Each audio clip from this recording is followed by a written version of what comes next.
Is this the most important opener maybe ever for Auburn? In a world full of podcasts, he's the undisputed heavyweight champion of hot takes, an Auburn sports homer, master of the boog, and message board legend. Get your buttons buttoned and your hats flattened because the Top Button Podcast is about to kick off, and you don't want to miss your courtside seat. Now, here's your host, Charlie Five. Sir, we're back. It's another episode of the Top Button Podcast. I'm your host, Kyle Rush, a.k.a. Charlie 5, and we are ready to get after it. Dadgummit, we made it. We made it, guys, and YouTube reached an agreement with Fox. It's going to be a great day. It's game day. We're finally here. It's been a long year, man. It's been a long off season, but it's finally here. We finally made it. We're going to talk about something. I had the conversation with a friend of mine. Is this the most important season opener ever for Auburn?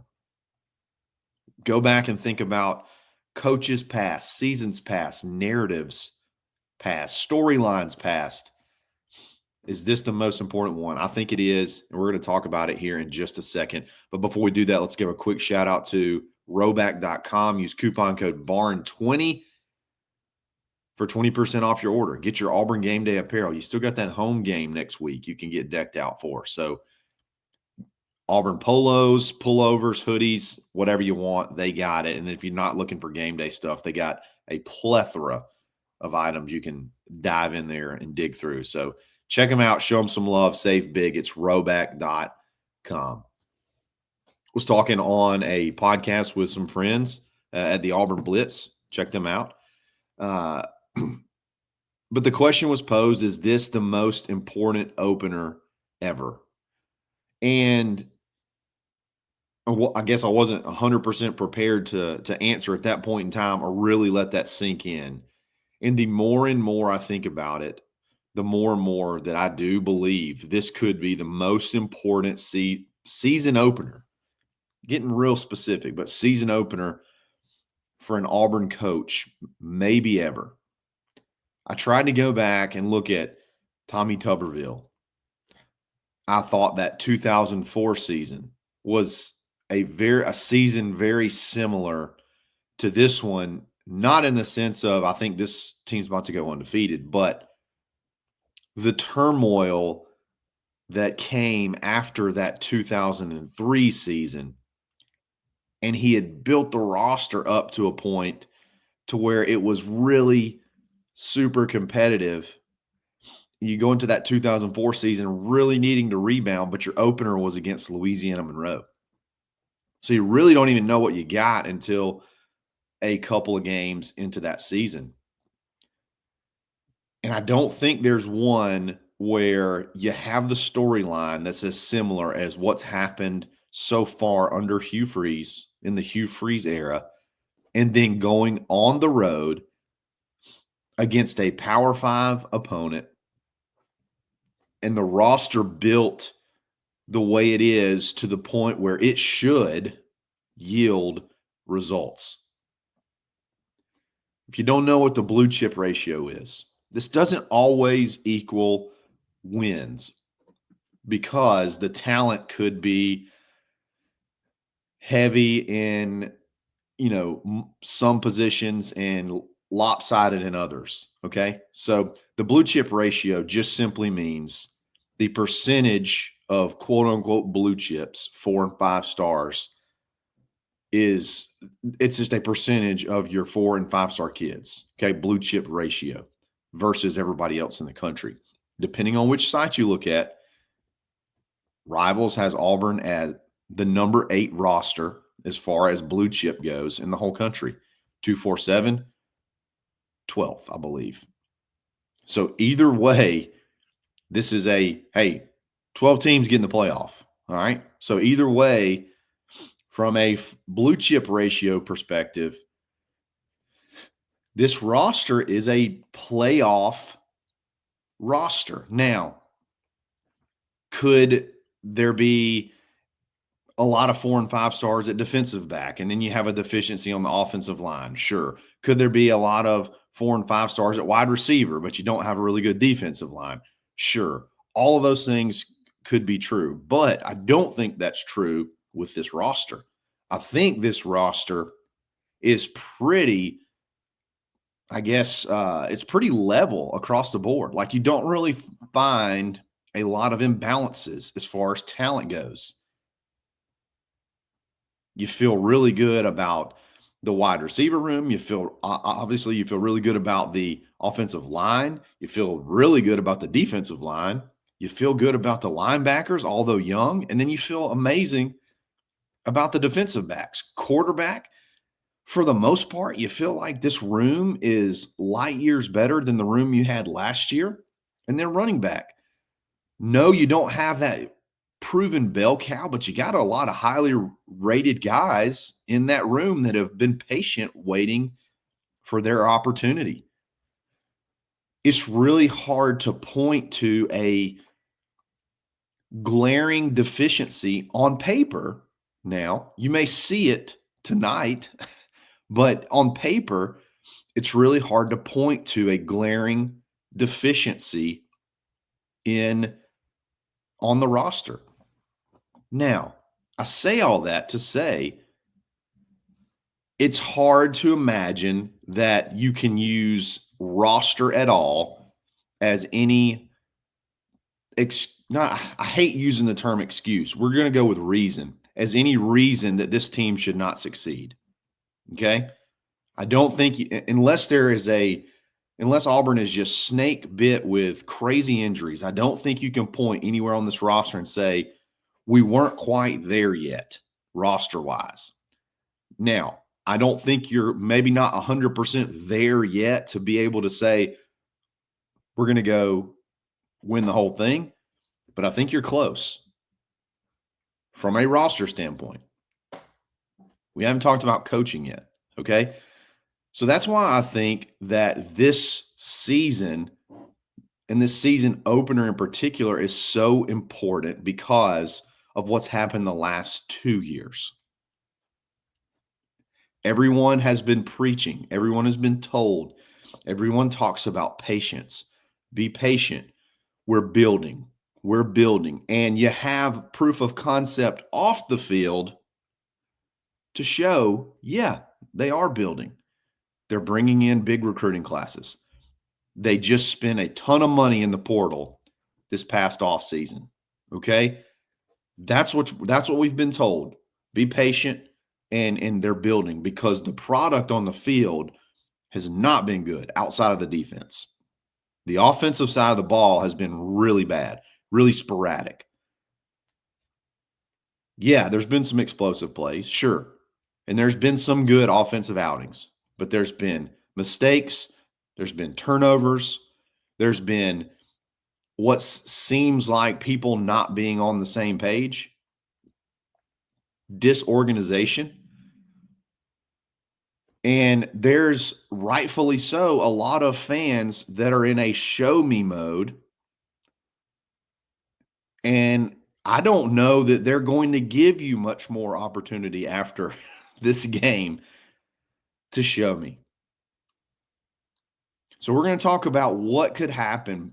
Negative, we're going to start with the negative, and then we're going to end it on a good note with the positive. This game could take the things in two different directions, okay? And we're going to talk about both of those here in just a second. We'll be back right after this.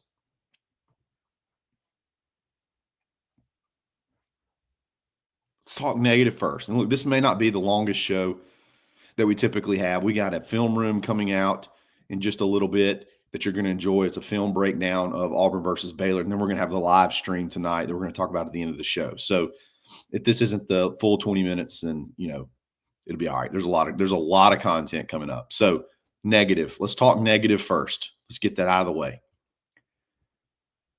There's going to be a lot of people that are going to want to jump ship.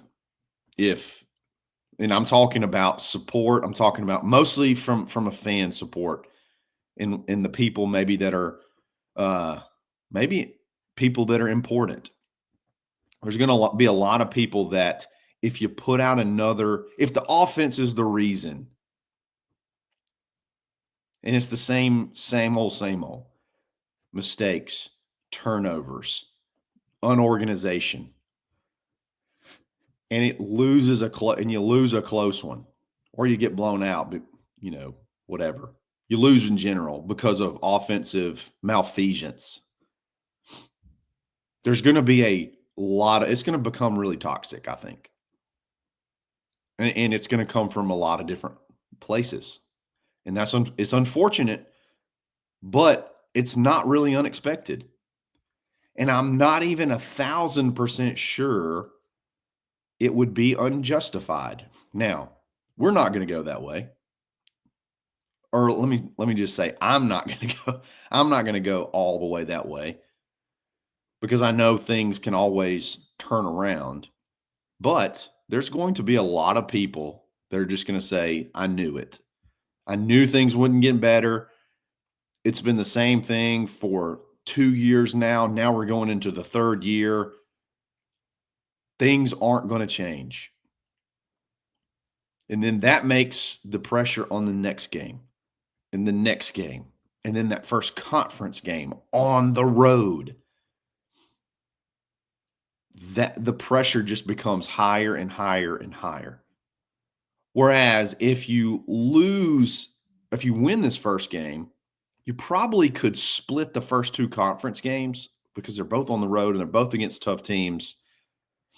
You probably could get away with that and be fine, especially if the offense looks good. But if you lose this one and then you lose Texas A&M, or I'm sorry, I think Oklahoma's first. You lose Oklahoma. Boy, you are in a bind. You are in a big, big time bind. So that's what I'm talking about when I'm talking importance. And you guys know what I'm talking about. You see it out there on social media, message boards, radio, national media. You know exactly what I'm talking about. If Auburn drops this one, just buckle up, because it's going to be a toxic, you're just going to have to turn everything off almost. Now let's flip the other way, okay?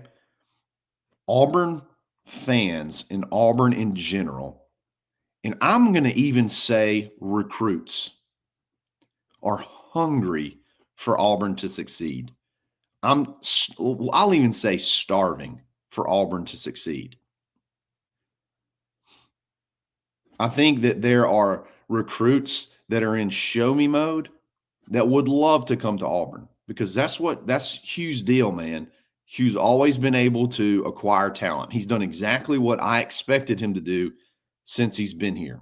Last year, if you could have won 8 games, I think you would have been able to have an even better recruiting class than you had last year. And then the momentum going into this season, you probably would be even better off than you were recruiting already. I think recruits typically like Auburn, especially when they come visit the campus, regardless of the coach. But understandably so, I think a lot of them are in a wait and see mode. You'll lose this one and you look poor on offense. I think it just makes your job that much tougher. We talked about the suck tax. Now you got to pay the suck tax with a salary cap. You can't just spend your way out of it. It makes it that much tougher. But I think if you can win this game convincingly, especially with an explosive offense, you're going to have guys start turning their heads. You're going to have national media start kind of turning their heads. You go drop 35 on Baylor on the road. Okay.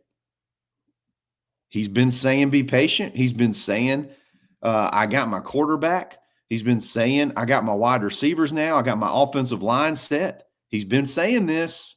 Just watch. I hate to say that term because that's what Brian Arson said.